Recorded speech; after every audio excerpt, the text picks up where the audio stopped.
jẹ́ ayọ̀ mi láti tún wà lórí ètò yìí ní ẹ̀kan sí ní ọjọ́ òní. Ní ìjẹ́jọ́ a bẹ̀rẹ̀ ẹ̀kọ́ lórí ohun tí ó ń fa lórí ọ̀rọ̀ ìdádúró, bí a ṣe lè bójútó ìdádúró.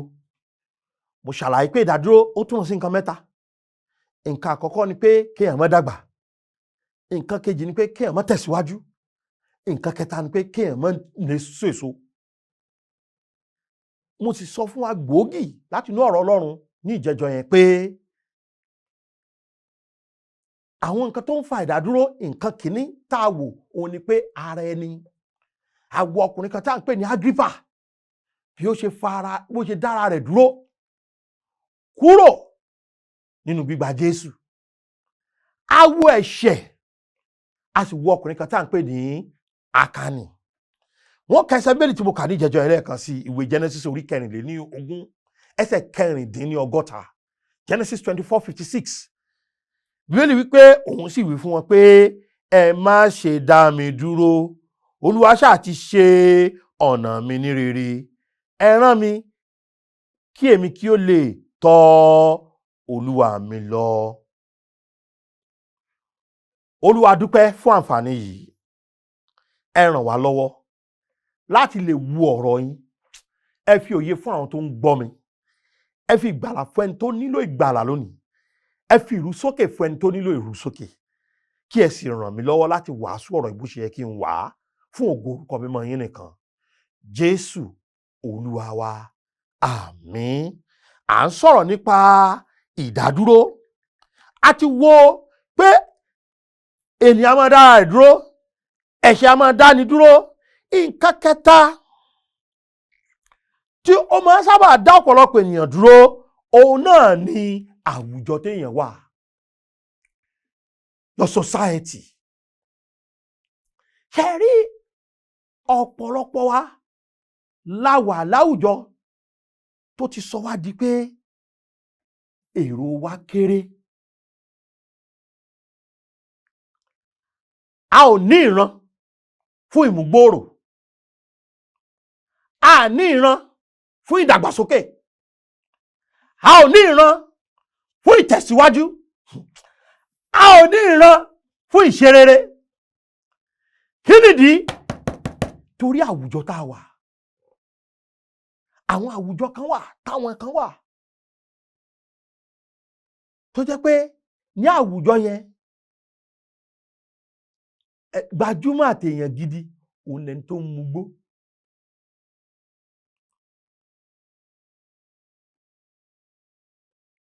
Irú téèyàn bá bọ́ sírú àwùjọ bẹ́ẹ̀, ní tí ó máa dà lórí irú ni ó máa mu. Wọ́n ti kọ́ wa wípé ẹni tí ò bá ti lè mutí kì í ṣe gbajúmọ̀.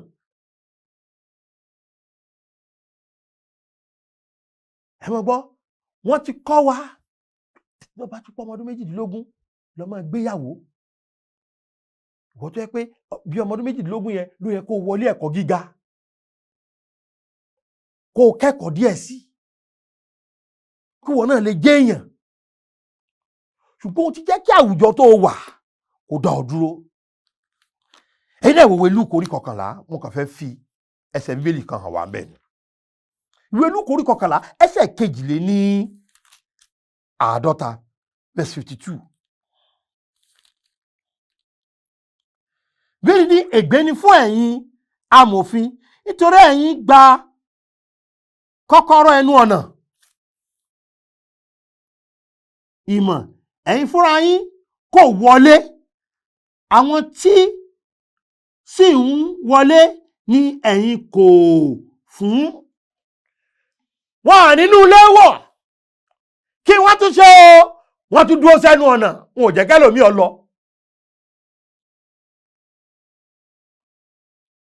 Àwùjọ tó bára rẹ nu. Ntí kò jẹ́ kẹ́lòmíì dàgbà sókè. Jésù ó ń sọ fún wa nínú ìkan nínú àwọn òwe tó pa fún wa wípé ẹlòmíì nígbà tọ́rọ̀ Ọlọ́run dénú rẹ̀, àárín ẹ̀gún ló bára rẹ̀, àwọn ẹ̀gún sì fún pa, ọ̀rọ̀ yẹn kò sì dàgbà, kò bọ́ sílẹ̀ rere. ṣe mọ̀ pé àwùjọ tó bára rẹ̀ ní àárín ẹ̀gún. Ní tí mò ń sọ fún wa ni pé àwọn ibi tí a bára wa lọ́pọ̀lọpọ̀ gbà jẹ́ ohun tó ń fa ìdíwọ́ fún ọ̀pọ̀lọpọ̀ wa. Ọ̀pọ̀lọpọ̀ wa láti ní ìdíwọ́ gidi gan fún ìtẹ̀síwájú nítorí àwùjọ wa.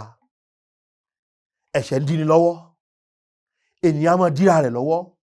Àwùjọ téèyàn bá bára rẹ̀ a máa ṣe kí ni o, a máa díyàn lọ́wọ́. Nǹkan míì tó ń díyàn lọ́wọ́ òun ni Sátánì. So kí n rán yín wa létí, self, sin, society, Satan. Ara ẹni, ẹ̀ṣẹ̀, àwùjọ, èṣù. Ìwé Tẹsalóníkà kìíní orí kejì. Tẹsalóníkà kìíní orí kejì ẹsẹ̀ kejìdínlógún. Nítorí àwa fẹ́ láti tọ̀ yín wá, àní èmi Pọ́ọ̀lù lẹ́ẹ̀kínní àti lẹ́ẹ̀kejì. Ẹgbọ́n tí Bíbélì wí o, Sátánì sì dè wá lí ọ̀nà. Ta ni ó dè ìránṣẹ́ Ọlọ́run lọ́nà? Lẹ́ẹ̀mejì ọ̀tọ̀ọ̀tọ̀. Sátánì. Ṣé ẹ rí? Eléyìí kò wọ́pọ̀, ṣùgbọ́n eléyìí la máa tẹnu mọ́. Mi ní parọ́ fún wa, mo tún sọ, eléyìí wà o. Ìdènà Sátánì ṣe kí ni o? Ó wà. Èṣù a máa ṣe kí ni? A máa dẹni lọ́nà dáadáa. Kí n rán yín létí pé Dáníẹ́lì sì bẹ̀rẹ̀ sí gbàdúrà. Lọ́jọ́ kìíní tó ti bẹ̀rẹ̀ sí gbàdúrà báyìí ni Ọlọ́run ti fi ìdáhùn sí àdúrà rẹ̀. Ǹjẹ́ ẹ mọ̀ pé kò rí ìdáhùn yẹn tí ìdíjọ́ 21? Kí ló dé tí kò fi rí ìdáhùn? Bíbélì wípé balógun Páṣíà ó sì dé ìdáhùn lọ́nà. Ó dúró sójú ọ̀nà. Ẹni tó mú ìdáhùn bọ̀ kò padà o, ṣùgbọ́n kò dọ́dọ̀ Dáníẹ́lì. Lójú Dáníẹ́lì Ọlọ́run ò tí ì dáhùn. Kí ló dé lọ́nà o? Èṣù. Mi ní parọ́ fún wa, èyí máa ń ṣẹlẹ̀. Ṣùgbọ́n mo tún sọ fún yín kẹ́ ẹ gbọ́ mi yé pé kò ṣe kí ni o, kò wọ́pọ̀. Tá a bá sì sọ lọ tá a sọ bọ̀, gbogbo ìgbà làwọn ènìyàn máa ń fògo fésù. Gbogbo ìgbà lèṣù ń dè yín lọ́nà. Èṣù nìkan ló ń dè yín lọ́nà. Eléyìí tí mo ń bá wa sọ, ìdí tí mo fi síbẹ̀ torí pé Bíbélì wí bẹ́ẹ̀. Ẹni ìkejì ni pé torí mo fẹ́ ṣe ọ níyè pé ọ̀pọ̀lọpọ̀ ọgbà kì í ṣèṣù ló dí ọ lọ́nà, ìwọ ló dira rẹ lọ́nà.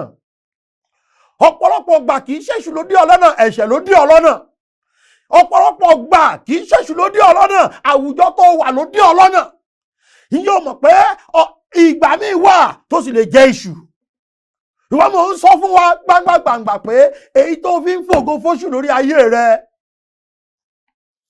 ṣó dá ọ lójú wípé ìwọ kọ́ ló ń dira rẹ lọ́nà? Èyí sọ pé kò ṣeé ṣe o. Ìránṣẹ́ Ọlọ́run tọ́rọ̀ ń tọwọ́ rẹ̀ ṣiṣẹ́ ìyanu, òun ló sọ yìí pé Sátánì ṣe kí ni o? Ó dè lọ́nà. Ó fẹ́ lọ lálákọ̀ọ́kọ́, ó fẹ́ lọ lẹ́lẹ́kejì, ó sì sọ pé èṣù ló dè lọ́nà.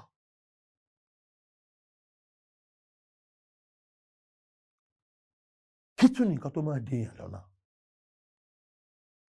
Àwọn ohun ìṣẹ̀lẹ̀ tó ń ṣẹlẹ̀ láyìíká, situations.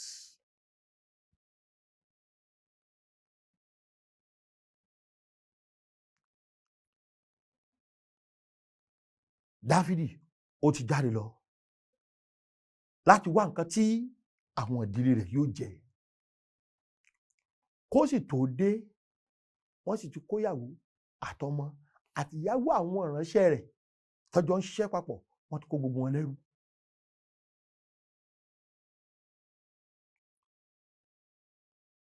Ǹjẹ́ ẹ mọ̀ pé pẹ̀lú nǹkan báwọn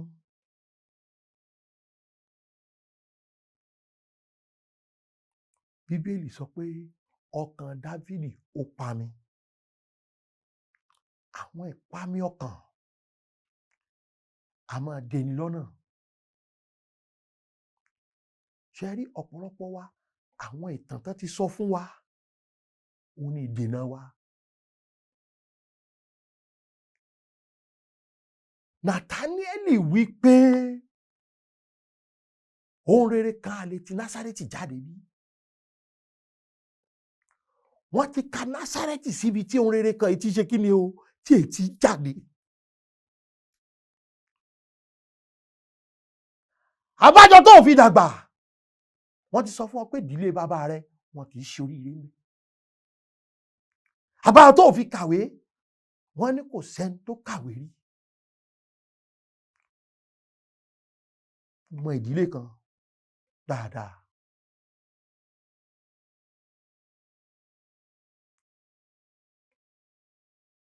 Wípé èèyàn méjì ọ̀tọ̀ọ̀tọ̀ nígbà tó kù díẹ̀ kí wọ́n di pòfẹ́sọ̀ wọ́n jáde láyé.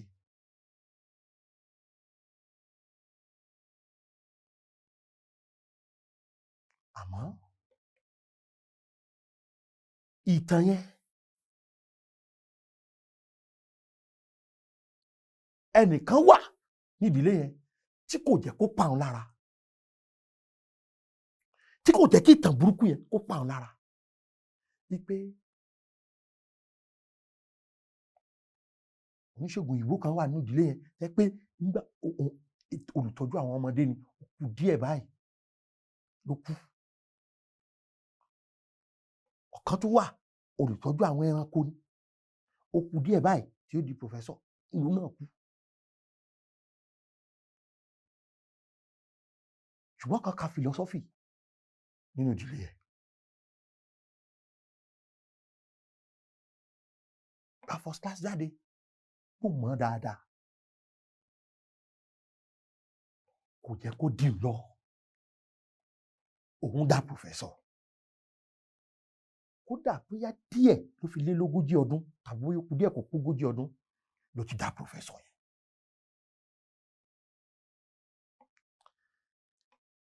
Torí pé kò jẹ́ kí ìtàn burúkú kó dáhùn dúró. Gbọ́ ìtàn wo náà ti sọ fún ọ? Ìṣẹ̀lẹ̀ wo ló ń ṣẹlẹ̀ láyìíká rẹ tó ti jẹ́ kó máa rò pé kò sí àṣeyọrí mọ́? Jẹ́ kí n sọ fún ọ pé orílẹ̀-èdè ṣe ń bàjẹ́ tó yìí. Jẹ́ pé kò nítumọ̀ púpọ̀ oríṣiríṣi nǹkan. Ǹjẹ́ o mọ̀ pé Ọlọ́run ṣì ń rán àwọn èèyàn lọ́wọ́ láti ṣàṣeyọrí? Ǹjẹ́ o mọ̀ pé orílẹ̀-èdè yìí ṣe burú tó yìí, àwọn ẹni ìwà mímọ́, ẹni ìwà bí Ọlọ́run, àwọn ènìyàn tó ga ní ẹ̀mí, tó ga nínú ìfẹ́ Ọlọ́run, tó ga nínú òtítọ́, wọ́n sì wà lórílẹ̀-èdè yìí. Torí pé wọn kò jẹ́ kí n tó ń ṣẹlẹ̀ kó dá wọn dúró. Nǹkan mi tó ń dá ọ̀pọ̀lọpọ̀ èèyàn dúró òun ni tó ń ṣẹlẹ̀ láyìíká. Àwọn ìròyìn burúkú tí kò rúni sókè àdánidúró ni wọ́n. Àwọn ìwà burúkú tí kìí ṣe ìbùkún àdánidúró ni wọ́n. Gbọ́ mi, mo sì tún sọ wípé má jẹ́ kí n tó ń ṣẹlẹ̀ láyìíká kó ṣe kí ni o kó dá ọ dúró. Wọ́n dárúkọ nǹkan sí, nǹkan ẹyọ kan sí tó ń dáni dúró. Tó bá dijọ́ mẹ́jọ á wá parí wàásù yìí. Nǹkan kan tó tún dáwọn ènìyàn dúró lọ́pọ̀lọpọ̀ gbà òun ni àṣeyọrí. Mo fẹ́ kí ẹ tẹ́tí sí ìwàásù yìí dáadáa. Ẹ padà sínú ìwé Genesis orí 14 yẹn. Ẹsẹ̀ tí a kọ́kọ́ kà yẹn, ẹsẹ̀ 16 yẹn. Bíbélì wípé òun sì wí fún wọn pé ẹ má ṣe dá mi dúró, Olúwa ṣáà ti ṣe ọ̀nà mi ní rere. Ẹ gbọ́ àlàyé mi dáadáa. Ṣé ọkùnrin yìí ó ti ṣàṣeyọrí in tó fẹ́ ṣe àbí kò tí ì ṣàṣeyọrí? Ní ọ̀nà tó ga jù ó ti ṣàṣeyọrí, ó ti ríyàwó fún Ísákì.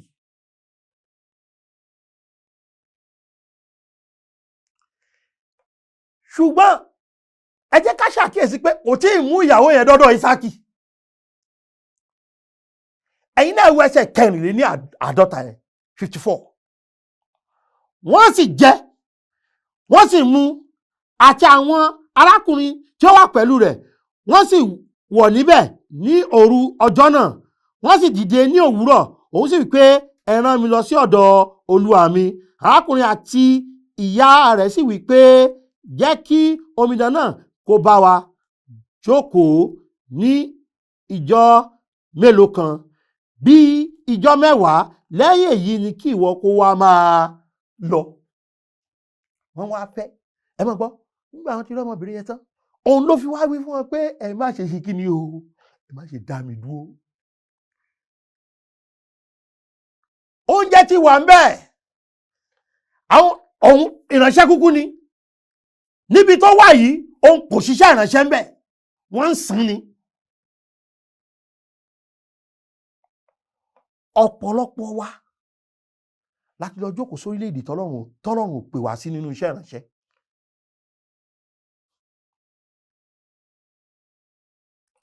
Jẹ́ ẹni tó bá ọ sọ̀rọ̀, akẹ́kọ̀ọ́, ó ṣe jáàmbù, ó páàsì, ó ṣàṣeyọrí jáàmbù, àbí? Jẹ́ ń béèrè lọ́wọ́ rẹ, ṣé o ti páàsì FOSUTME? Ò wá kàwé mọ́.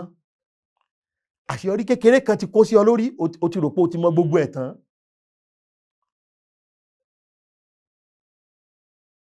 Jáàmbù kìí ṣe FOSUTME o. Ẹni tó bá sì ti fẹ́ẹ̀lì FOSUTME kò bá páàsì jáàmbù, wọ́n á fún lẹ́yìn ààyè nílé ẹ̀kọ́ náà, wọ́n à ní fún o.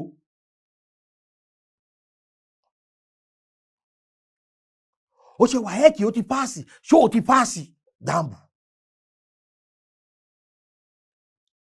Ó parí ẹ̀kọ́ kìíní nílé ẹ̀kọ́ gíga, kò tí ì síṣẹ́, ó wá ń sùn kalẹ̀, I am a graduate. Àṣeyọrí kékeré, àwọn nǹkan kékeré mi wà tó lè kọ́ fa.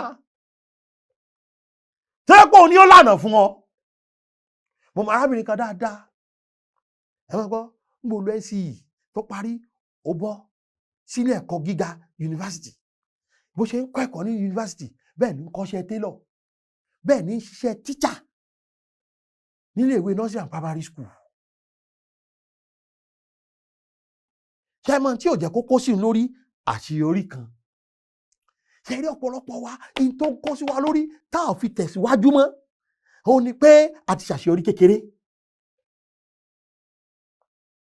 Ó wá ṣòwò, ó jèrè 50,000, ó wá lọ ọjà mọ́ láti jọ náà.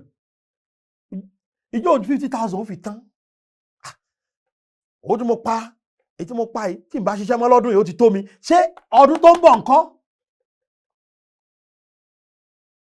Ṣé iye tí wọ́n ń ra ráìsì lọ́dún 10 sẹ́yìn la ṣì ń rà ní ìsìn? Ìṣẹ́jú mélòó ni gbogbo owó, ó máa wówó kówó ni, ó tún máa ṣòwò kówó, ó wá jẹ́ káṣeyọrí kékeré kan kó sí ọ lórí. Ó wá ṣe dáadáa mọ́. Àwọn àmọ̀ kan wà nígbà tá débi kọ́kọ́ wọlé ẹ̀kọ́ gíga. Ṣé ń bá ti yà wá, wọ́n ṣẹ̀ṣẹ̀ wá mú lọ Takí, lọ tẹ̀ jáde. Ló gbé Ládòkè Akíntọ́lá ni mo lọ, l'Ógbómọ̀ṣọ́. Wọ́n mú lọ Takí, lọ tẹ̀ jáde, àwọn àgbàjọ́ kejì. Ṣé lẹ́yìn ni wọ́n sì ń ṣe dòní? Wọ́n àgbàjọ́ kejì. Wọ́n ò ṣe lẹ́yìn mọ́, ibi tó bá wà ní wọ́n ti tẹ̀ jáde fún ọ. Àṣeyọrí kékeré ìgbà náà kò wá jókòó tì, kò mọ̀tẹ̀ wá ṣiṣẹ́ tọ ìtẹ̀síwájú kankan. In tó dí ọ lọ́nà àti débi gíga jùlọ, ó ní pé ó débi gíga kan ó ronú síbi gíga jùlọ. Ṣé kí n bá ọ sọ̀rọ̀? Àwọn nǹkan tó ń dáni dúró yìí èèyàn gbọ́dọ̀ kọ́kọ́ mọ̀ wọ́n. Àìjẹ́ bẹ́ẹ̀ èèyàn ò ní lè ṣiṣẹ́ tọ ìdàgbàsókè, ìtẹ̀síwájú àti síso èso.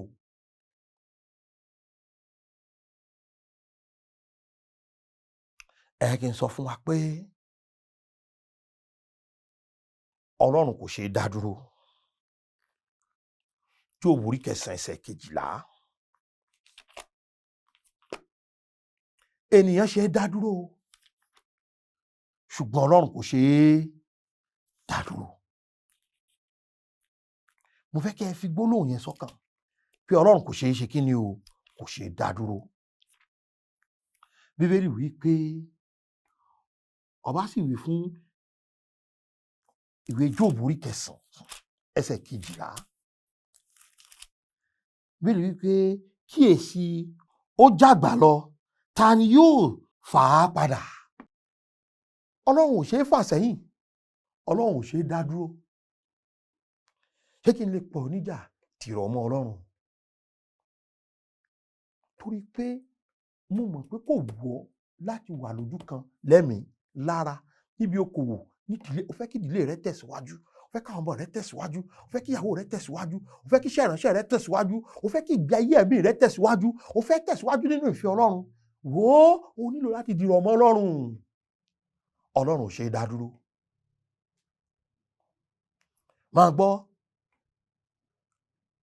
ọ̀pọ̀lọpọ̀ wa là ń dára wa dúró, ẹ̀ṣẹ̀ ń dá wa dúró, àwùjọ tá a wà ń dá wa dúró, àwọn tó ń ṣẹlẹ̀ sí wa wọ́n ń dá wa dúró. Ṣé kí n sọ fún wa pé èṣù ó fẹ́ dá wa dúró? Ṣé kí n sọ fún wa pé ọ̀pọ̀lọpọ̀ wa ni àṣeyọrí ti dá dúró? Ṣùgbọ́n mo fẹ́ kẹ́ ẹ rántí pé Ọlọ́run ò ṣe é dá dúró.